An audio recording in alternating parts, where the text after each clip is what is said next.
Mudah-mudahan ahli Quran yang dididik, disiapkan, dan para pengajarnya mendapat keberkahan dari Al-Quran seperti yang dijanjikan oleh Nabi SAW. Dan janji ini diviralkan oleh Al-Imam Al-Bukhari. Imam Al-Bukhari menerima hadis ini dari Hajjaj bin Minhal. Hajjaj bin Minhal menerima dari Syu'bah. Syu'bah menerima dari Sa'ad bin Ubaidah. Sa'ad bin Ubaidah menerima dari Abu Abdurrahman As-Sulami. Abu Abdurrahman As-Sulami menerima dari Uthman bin Affan. Uthman bin Affan radhiyallahu taala anhu menerima dari Nabi Muhammad sallallahu alaihi wasallam bin Abdullah bin Abdul Muttalib bin Hashim bin Abdul Manaf bin Qusay bin Murrah bin Kilab bin Ka'ab bin Ghalib bin Fihr bin Malik bin Nadar bin Kinana bin Khuzaimah bin Mudrika bin Ilyas bin Nizar bin Mudar bin Ma'ad bin Adnan bin Addi bin Adri bin Muqawwam bin Nahur bin Tarikh bin Ya'rub bin Yasjub bin Nabit bin Ismail alaihissalam bin Ibrahim alaihissalam bin Azar bin Nahur bin Abir bin Kinan bin Rafakhshad bin Sam bin Nuh alaihissalam bin Mihlail Matusyala bin Kinan bin Anwas bin Thith bin Adam alaihissalam. Faqala Rasulullah sallallahu alaihi wasallam, khairukum man ta'allama al-Qur'ana wa 'allamah. Yang terbaik di antara kalian, kata Nabi. Jadi kalau ada orang jujur, nah ini di antara yang terbaik dari yang jujur itu. Kalau ada orang pintar, nah ini di antara yang terbaik dari yang pintar itu. Kalau ada orang sukses, nah ini yang terbaik dari yang sukses itu. Siapa mereka? Man ta'allamal Qur'an. Ialah orang yang belajar Al-Quran dengan sungguh-sungguh. Karena itu Nabi tidak menggunakan kata darasa. Darasa itu asalnya pelajaran dasar. Tempatnya disebut madrasah. Karena itu SD disebut madrasah ibtidaiyah. Ya, sekolah dasar yang diberikan pelajaran-pelajaran dasar.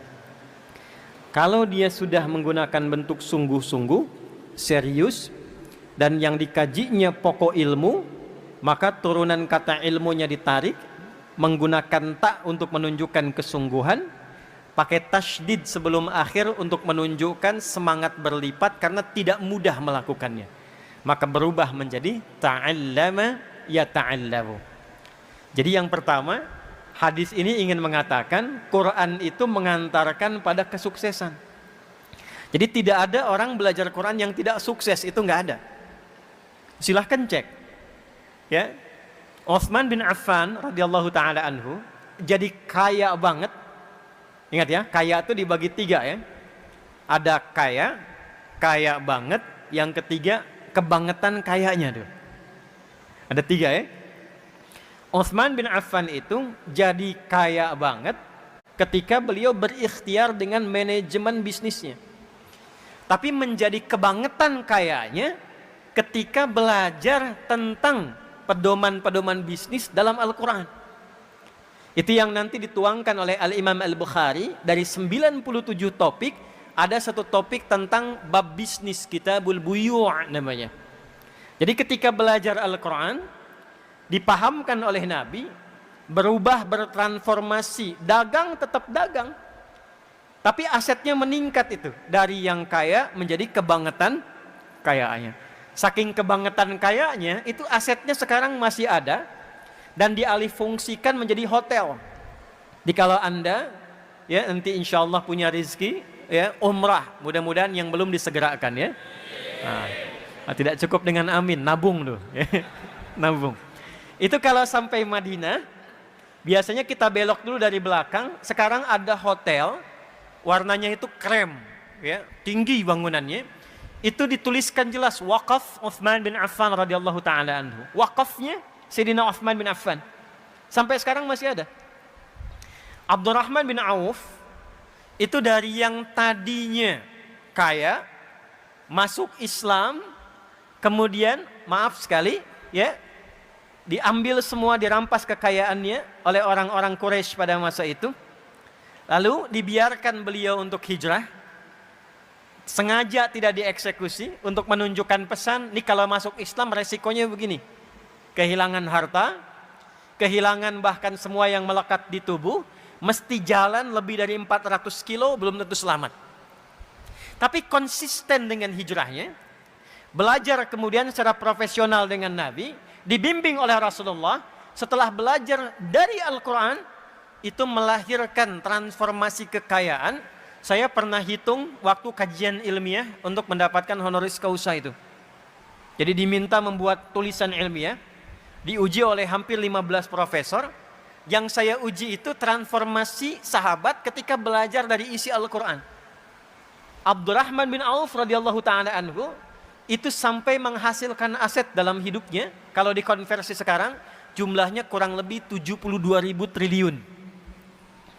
Orang kaya sekarang Jeff Bezos, ada Elon Musk, itu baru kisaran 3.000 sampai 4.000 triliun. Jadi pebisnis belajar dari Quran makin sukses. Siapa yang kenal Ali bin Abi Thalib sebelum masuk Islam? Abu Hurairah, Salman Al-Farisi. Tapi setelah belajar dari Al-Quran, ilmunya makin nambah. Antum kalau buka kitab Al-Jawahir, ada tafsir besar, ya, itu ada 7 jilid besar, karya Syekh Tantawi Al-Jauhari. Buka jilid terakhir itu ada kuis. Di kuis itu bukan tebak-tebakan biasa, tapi kuis yang diabadikan dari kisah sejarah, pengalaman nyata, sampai di dalamnya ada hitungan matematika dari Al-Quran yang berhasil diselesaikan oleh sahabat Ali bin Abi Thalib dengan pendekatan Al-Quran. Orang taunya sahabat Ali bin Abi Thalib karamahullahu wajhah itu cuma ahli balaghah, gitu kan? Padahal beliau itu ahli Quran, ahli tafsir, ahli balaghah, ahli matematika. Suami istri satu kali mengadu kepada beliau, "Ya Amirul Mukminin," kata suaminya, "tolong hukum rajam istri saya." Kenapa? Karena dia berzina. Kamu menyaksikan? Tidak. Ada saksi? Tidak. Tahu dari mana zina? Masa kami nikah, ini hamil baru 6 bulan sudah mau lahiran. 6 bulan sudah lahiran.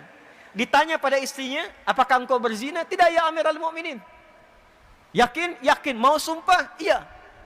Kata Ali bin Abi Thalib radhiyallahu ta'ala anhu, "Shadaqat hiya." Benar istrimu, dia enggak bohong. Tapi kan baru 6 bulan ya Amirul Mukminin. Apa kata Ali bin Abi Thalib? "Alam tasma' qaulallahi ta'ala?" Apakah engkau tidak menyimak firman Allah Subhanahu wa taala? Maka dibacakan Quran surah Al-Ahqaf di ayat ke-15.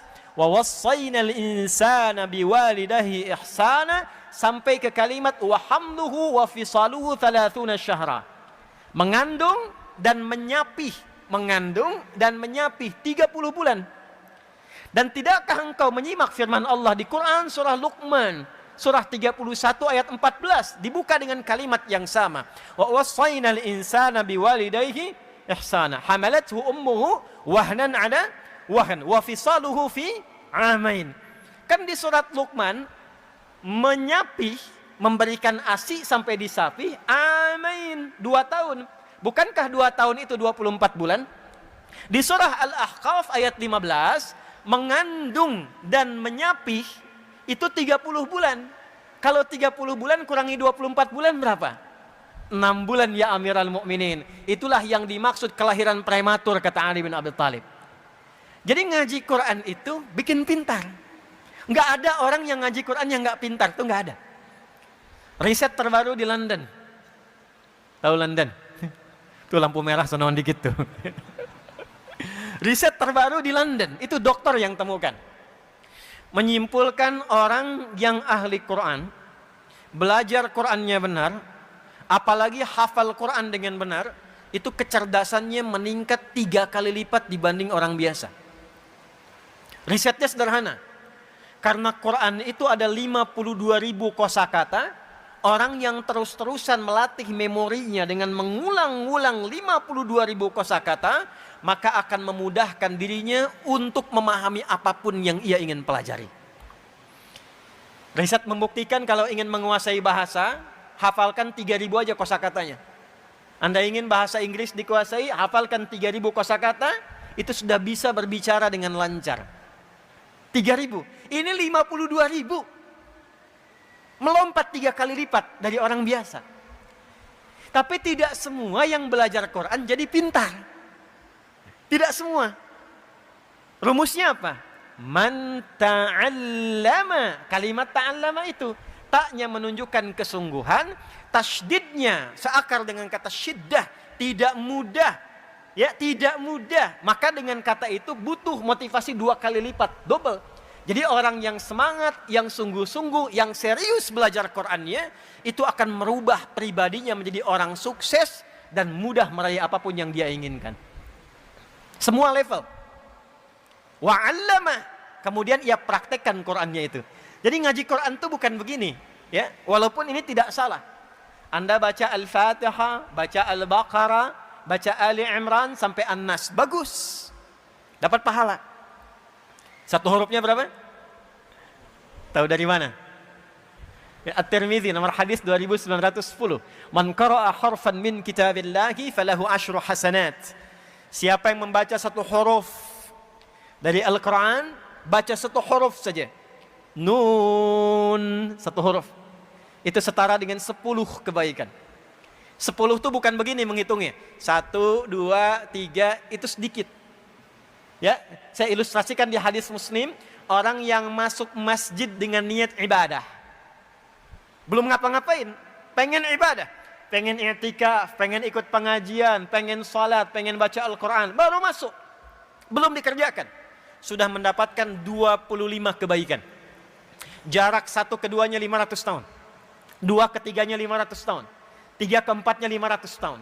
Jadi kalau kita baca Al-Qur'an, satu huruf dapat 10, itu satu keduanya ilustrasinya 500 tahun kebaikan kita dapatkan. Nah ukuran itu nanti diperlihatkannya saat akan wafat. Ya, di akhirat baru dikumpulkan, itu yang kita sebut dengan pahala namanya. Ajrun. Ajrun itu ukurannya 1 ke 2, 2 ke 3, 3 ke 4, 500 tahun kebaikan. Jadi kalau ada orang sehari nggak ngaji, itu rugi. Rugi. Apalagi kalau salahnya banyak. Ya? Apalagi kalau salahnya banyak. Solehnya sedikit, salahnya banyak, cita-citanya surga Firdaus. Ya, sesurga dengan Nabi lagi. Kan? Nih contohnya nih, siapa yang pengen masuk surga Firdaus? Boleh angkat tangan. Baik. Yang pengen sesurga dengan Nabi boleh angkat tangan. Baik, turunkan. Yang salahnya banyak boleh angkat tangan. Tuh. Nah ini contohnya. Nah maka Nabi memberi rumus, ada amalan cerdas. Amalan cerdas yang saat dikerjakan, amalan sedikit, prinsip ekonomi. Bekal sedikit tapi keuntungan banyak. Nah, itu banyak dalam Islam, diantaranya Al-Quran. Ya, kalau ada orang berbuat salah, dihitungnya berapa? 1 kan? Ya, tapi jangan mudah mengatakan 1 tuh. Dari pagi sampai siang ini sudah berapa dikoleksi kesalahan tuh? Mata salah lihat kan? Telinga salah dengar. Tadi sebelum saya datang pikiran sudah salah tuh. Ustadznya kemana sih? Jam berapa nih? Udah kumpul tuh. Tutup dengan 1. Nun. Lumayan gitu ya. Hilangkan. 1 dapat 10. Nah kalau ngajinya begitu, dapat kita pahala. Tapi isi Quran, fungsi Quran sebagai hudan tidak kita rasakan. Akhirnya Al-Quran hanya menjadi ayat yang tertuliskan di mushaf, terdengar suaranya lewat bacaan. Yasin, terdengar, tertulis di mushaf. Alif, Lam, Mim, tertulis di mushaf, terdengar lewat suara. Ya, dapat pahala. Tapi barakah Quran yang jadi hudan. Dan itu inti Quran diturunkan. Syahrul Ramadan alladzi unzila fihil Quran hudan linnas. Saya turunkan kata Allah Al-Quran supaya isinya menjadi pedoman berkehidupan. Jadi semua kehidupan kita itu isinya ada dalam Al-Quran. Semua hajat hidup kita. Ya, saya baca cepat ya. Tidak usah ditulis, saya baca cepat saja karena direkam teman-teman nanti bisa cek kembali ya. Misal saya kasih gambaran saja. Ini masih dalam kandungan. Bagaimana dalam kandungan ingin terlahir menjadi pribadi yang baik dan saleh, itu ada petunjuknya di Quran surah ke-7 ayat 189. Kemudian terlahir, amalan pertama apa bagi seorang ibu yang baru punya anak untuk memberikan ASI maksimal selama 2 tahun, Amalan pertama apa bagi suami yang baru jadi ayah dan punya anak pertama? Turun Quran surah kedua ayat 233. Sampai usia 2 tahun ke menjelang baligh, amalan pertama apa yang mendekatkan dia dengan Allah? Taat pada orang tuanya dan mengenal lingkungan dengan baik. Turun Quran surah Luqman surah 31 ayat 13 sampai ayat 19. Ketika dia mulai belajar, bagaimana belajar yang bisa memahamkan dia, sehingga dia bisa bawa pulang pemahaman itu dan mengajarkan kembali. Turun Quran surah 9 ayat 122. Bagaimana mencari tempat belajar yang saat bersamaan menguatkan pengetahuan dan meningkatkan imannya. Turun Quran di surah ke-58 ayat yang ke-11. Lalu dalam pelajaran itu dia mulai menyebar. Ya, kadang-kadang orang Surabaya ke Jakarta, ada yang ke Timur Tengah, ada yang ke Amerika, menemukan tempat baru. Bertempat yang baru, ketemu orang baru, tapi tetap menjaga sikap takwanya. Turun Quran surah 49 ayat ke-13. Kalau menemukan jodohnya di situ, bagaimana cara melamarnya? Turun Quran surah keempat ayat yang keempat. Terjadi pernikahan, Quran ke-30 ayat ke-21. Tugas pertama saat menikah, Quran surah keempat ayat 34. Suami mulai mencari nafkah yang standar, Quran surah kedua ayat 168. Kalau pengen cepat rizkinya baru bergerak sedikit, datang Quran surah kedua ayat 172. Kalau dia belum melakukan, sudah dijamin dibuka kemudian rizkinya, berkahnya pintu langit dan bumi. Quran surah ke-7 di ayat ke-96. Batuk. Kemudian dia mulai bekerja, tidak mudah, diminta petakan tantangannya. Kadang-kadang ada yang kecil, menengah, ada yang berat. Turun Quran surah kedua ayat 214. Solusinya di Quran surah ketiga ayat 142. Detailnya di Quran surah kedua Al-Baqarah dari ayat 155 sampai 157. Kadang-kadang ada orang ingin menyingkirkan, orang ingin menyungkurkan. Bagaimana membuka usaha tapi tanpa nyogok, tanpa suap. Kalau ada solusi dibimbing Allah, kalau ada yang jahil ditolong. Turun amalan Quran surah 17 ayat 79 sampai dengan 80. Istri merawat anak di rumah, jangan dikira mudah. Kadang-kadang dia menolak, kadang berkata, turun bimbingan Quran surah 17 ayat 23 sampai dengan ayat 27. Sampai usia 40 tahun, sukses, bagus, anak ada, orang tua masih ada. Jangan disimpulkan itu hasil kesuksesan Anda. Boleh jadi ibunya yang menangis di keheningan malam, bapaknya yang serabutan bekerja, minta sama Allah supaya anaknya lebih hebat dibandingkan kedua orang tuanya. Ketika Anda mendapatkan kesuksesan itu, sertakan orang tua di dalamnya, sekalipun dalam doa. Maka turun Quran surah ke-46 di ayat ke-15. Anda terus bergerak lagi, harta makin banyak, bagaimana menjaga dan meningkatkannya. Turun skema dengan zakat. Quran surah ke-9 ayat 103 sampai dengan 109. Dikeluarkan di 8 golongan Quran surah 9 di ayat ke-60. Orang tua enggak dizakati, orang tua diinfaki. Tapi bukan cuma orang tua, ada 5 golongan. Spesifik Quran surah kedua ayat 215. Yang umum Quran surah kedua ayat 261 sampai dengan ayat 264. Naik lagi sampai sepuh, sampai kemudian berada dalam kondisi seperti kecil kembali, seperti bayi kembali. Muncul masa pikunnya. Petunjuknya Quran surah 22 ayat yang kelima. Sampai kemudian menjelang sakaratul mautnya. Bagaimana sakaratul maut yang indah. Ketika nafas, kemudian kedatangan maut. Quran surah ketiga ayat 185. Diutus malaikat membawa maut. Quran surah ke-32 ayat 11. Maka menghadapi itu, hadapi yang tenang. Dipanggil dalam keadaan tenang. Mendapatkan ridha Allah dalam keadaan tenang. Rumusnya Quran surah 89 ayat 27 sampai dengan ayat ke-30. Maka dia menyiapkan kurikulum sampai alam kuburnya.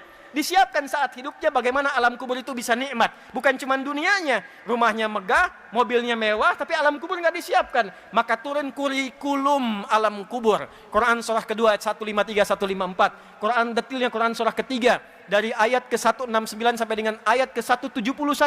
Lalu disiapkan sampai kiamat turun satu surah ke-75. Kemudian disiapkan surganya. Dari sekarang kita siapkan. Dari 8 pintu surga petakan. Yang pengen surga Firdaus Quran surah ke-23 ayat 1 sampai dengan 9. Yang di taman surga Quran surah 51 ayat 15 sampai 23. Yang surga biasa yang penting masuk surga deh. Yang penting masuk surga. Quran surah kedua ayat ke-25. Yang nggak masuk ke surga tapi terancam neraka. Maaf, seringan-ringannya itu membakar semua tubuh sampai sekulit-kulitnya. Satu harinya sama dengan 1000 tahun. Satu detiknya sama dengan 48 hari. Quran surah keempat ayat 56. Yang paling dahsyat itu adalah neraka jahanam. Hati-hati, pelajari perilakunya, jangan sampai masuk ke situ. Siapa kualifikasinya? Turun Quran surah keempat ayat 140. Yang belum ke surga tapi tidak ke neraka, di tengah-tengah, 50-50, soleh 50%, salah 50%. Maka ditempatkan di tempat yang tinggi, bisa mengamati surga, takut mendengar jeritan orang neraka. Tempat tinggi yang bisa mengamati sekitarannya disebut dengan A'raf. Maka turun Quran surah ke-7 Al-A'raf dari ayat 46 sampai dengan ayat 49-nya. Ada semua? Apa yang enggak ada? Makanya zaman Nabi dari pelaku kriminal, itu kriminal betul tuh. Ya, sifatnya disebut jahlun, orangnya disebut jahilun. Sifat ketemu orang disebut jahiliyah. Jadi mereka itu perfeksionis dalam perbuatan kriminal. Kalau ada zina, zina yang paling perfect itu zinanya jahiliyah. Kalau ada pembegal, pembegal yang paling komplit jahiliyah. Sekampung begal semua. Sekampung. Ghifari itu kampung begal. Jadi kalau ada yang namanya Al-Ghifari, itu keturunan kampung begal. Tapi nanti jadi ilmu sanad, ada sanadnya. Ya, itu Jundub bin Junadah, pimpinan begal, masuk Islam, belajar Quran, jadi dai. Preman pensiun tuh itu tuh hadisnya tuh. Itu jadi dai, balik ke kampungnya Ghifar, dakwah di kampung, masuk Islam sekampung. Madinah heboh, dak dikduk datang, sekampung begal masuk Islam. Cuman karena satu orang yang kenal Quran, Jundub bin Junadah. Untuk mengabadikan peristiwa itu, disamarkan namanya Jundub bin Junadah, diambil kunyahnya Abu Dzar, diviralkan nama tempatnya Ghifar. Rumusnya tambah al di depannya, i di ujungnya. Kita punya ahli hadis dari Padang, Musnid Dunya, Syekh Yasin Al-Padangi, Syekh Nawawi Al-Bantani, Syekh Mahfud At-Termasi. Ya, ini Ustaz Saleh Durhem, Kiai Saleh Durhem dari Surabaya. Ya, Kiai Saleh Durhem Al-Surabayai. Al-Maduri. Ya, ini Al-Ghifari. Jadi beliau ingin mengatakan begini, saya dulu pemimpin begal. Saya dulu kriminal, tapi Quran merubah saya sekarang jadi orang baik. Merubah saya jadi orang baik. Jadi sekalipun belum sukses, ahli Quran itu pasti baik. Jadi kalau ada orang ngaji Quran nggak baik, itu pasti ada yang salah dengan cara ngajinya. Bukan Qurannya yang salah. Kalau peci nggak masuk ke kepala, jangan potong kepalanya. Pecinya perbaiki. Karena standar pertama sebelum sukses, baik dulu. Allah tuh tidak menginginkan ada orang sukses, tapi kesuksesannya tidak diisi dengan kebaikan. Orang sukses yang tidak baik pasti merusak. Sapi, makanannya rumput. Pengusaha yang pintar, sukses tapi tidak baik, itu makannya bisa aspal. Aspal yang seharusnya 15 cm, 5 cm itu. Ya. Jadi sapi masih bisa makan rumput. Tapi orang sukses, pintar, nggak baik, makanannya bisa aspal. Karena itu kata Allah, orang belajar Quran sebelum diberikan kesuksesan, diberikan dulu kebaikan, sehingga dengan baik itu dia bisa mengatur semua kesuksesan yang Allah titipkan kepadanya. Itu yang dimaksud Quran surah ke-35 Fatir di ayat yang ke-32. ثم أورثنا الكتاب الذين اصطفينا من عبادنا فمنهم ظالم لنفسه ومنهم مقتصد ومنهم سابق بالخيرات بإذن الله ذلك هو الفضل الكبير. Yang ingin saya katakan teman-teman sekalian, karena ini dibuka dengan wafa, tempatnya di Masjid Al-Akbar, masjid yang terbesar, ya, kita berharap mudah-mudahan penyelenggaranya ahli Quran, yang datang dengan juga ahli Quran, dan kita ingin mendapatkan barakah Al-Quran. Mudah-mudahan kita dimasukkan pada golongan yang disebutkan Nabi Muhammad SAW tadi sebagai ahli Quran yang baik.